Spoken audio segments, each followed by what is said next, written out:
finally guys आइसकेको हेर्नुस् रिखे बजार हेर्नुस् हेलो गाइस के छ खबर कुन हुनुहुन्छ म चाहिँ यता रुकुमतिर जाँदैछु आज रुकुमतिर जाँदैछु के छ अनि जाडो पनि धेरै चलिरहेछ जाडोको मौसम बहुत छ है बाटो त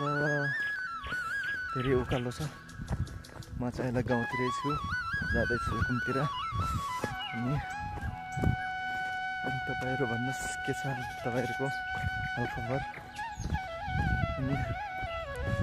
बाटो हेर्नुस् यस्तो छ बाटो सन्दर रोड जस्तै छ बाटो अलि अप्ठ्यारै छ गाह्रो छ अनि ल हेर्नुस् उता रिखे बजार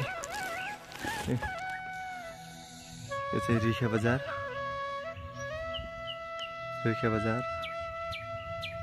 है त्यो चाहिँ रिखे बजार हो गाइस म चाहिँ गाह्रो छ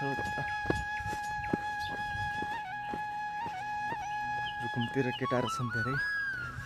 साथीहरू दाइहरू अङ्कलहरू भाइहरू छन् रुकुमतिर जाँदैछु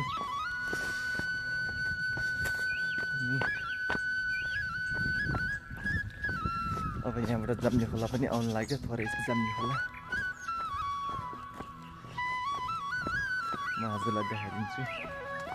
फाइनली गाइज आइसक्यो हेर्नुहोस् जाम्ने खोला जाम्ने खोलाको पुल चाहिँ उता छ यो हो जाम्ने खोलाको पुल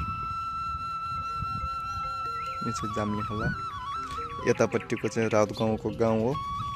यो खोलादेखि उतातिर चाहिँ पानी खोलाको गाउँ हो अघि देखाएको थिएँ नि मैले रिखे बजार ल हेर्नुहोस् यहाँ छ यो चाहिँ शारदा नदी हो शारदा खोला भनौँ न खोला नदी